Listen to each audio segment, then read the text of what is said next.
Hey guys, it's Brandon Miniman from Pocketnow.com, and this is the hardware review of the Sprint EVO 4G. Let's take a look.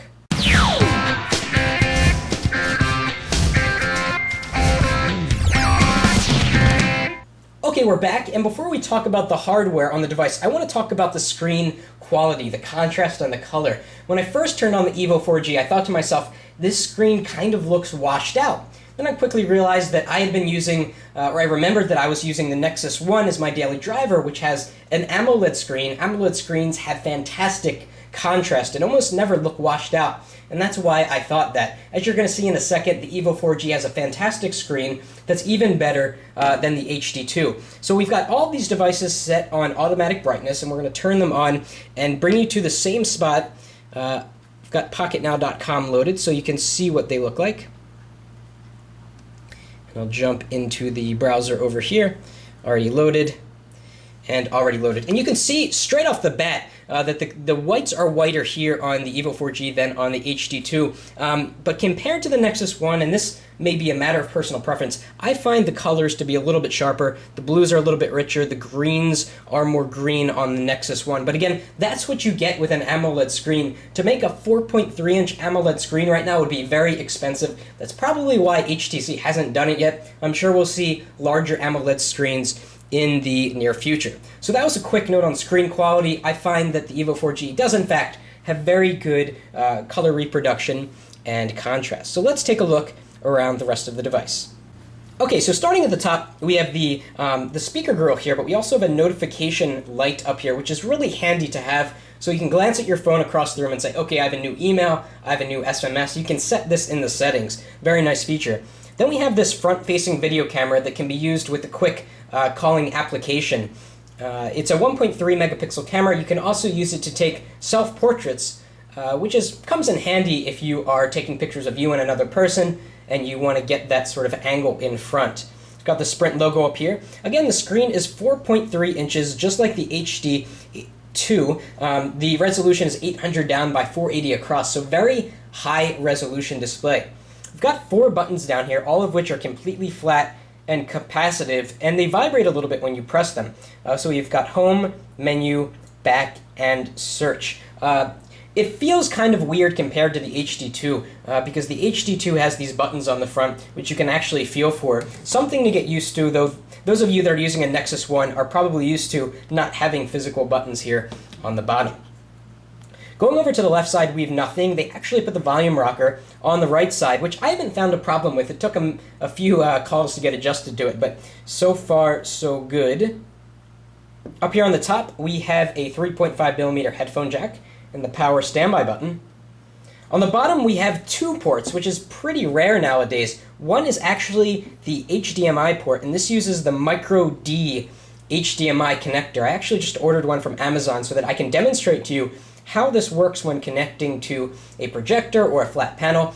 A very, very useful function to have on a smartphone. You can project YouTube videos, you can project photos, or anything that you're doing. I expect that a lot of high-end smartphones are going to have the HDMI connector in the near future.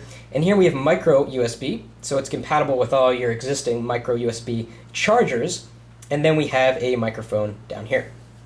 Here on the back, we've got this nice rubbery coating, making it feel solid in hand. We've got a dual LED flash with an 8 megapixel camera, which can actually take video in 720p. We'll talk more about video quality later. We've got a speakerphone, which I found to be really, really good on calls. It doesn't distort as easily as pretty much every phone out there that has a speakerphone. The larger HTC logo is here. Remember how HTC used to have the small logo? Now they're pretty big and bold about it. And then we have this kickstand, which does a really awesome job at just propping the phone up on the table, has good weight distribution, and just does a really good job what it advertises. It also has a little brushed metal coating, if I can shine the light. It's very nice, very high-end looking, and it says Sprint 4G on the back. Let's rip off this back battery cover. You do so by jamming your nail into here. We get this awesome looking red, and the benefit of the red is that it shows through certain parts of the cover. So around the camera lens, you see red peek through. Under the kickstand, you see red. So a nice little touch. And the battery is also red. We can take it out. And the battery is 1500 milliamp hours. We'll talk about battery later, but I can give you a little preview. It's not so great. on average, I have to juice it up in the middle of the day, and it's probably because I'm using it a lot, but we'll talk more about that later. And also in here we have the very difficult to get to 8GB microSD card. So what you do is you pull up on this tab, and then if you've got small fingers, then this won't be a problem, but for the rest of us, you have to pinch it and slide it out. If you have tweezers, that's what you should use, but there, I got it out. So it comes with this micro SD card, 8GB. Very nice to have indeed. So let me pop this back in. It's a tight fit back here, I'll tell you that. So we just press it down and it locks.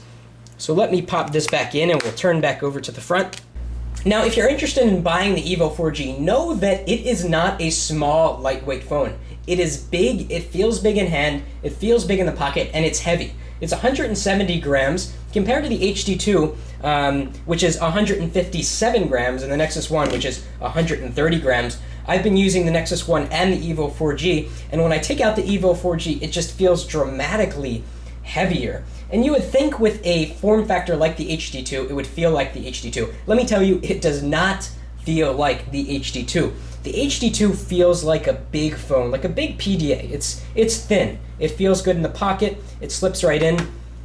The EVO 4G is significantly thicker, especially when you look back here. It goes up a good bit compared to the HD2. In fact, I'd compare the EVO 4G to a slate tablet phone. That's how it feels to me. It doesn't feel like a phone. It feels like a slate. Maybe that's okay for you. Maybe you don't mind the larger size in your pocket or the weight. But just to let you know, it is not a small device. And when you go to the store and you feel this in your hand, you're probably going to agree that it's also quite heavy for a smartphone.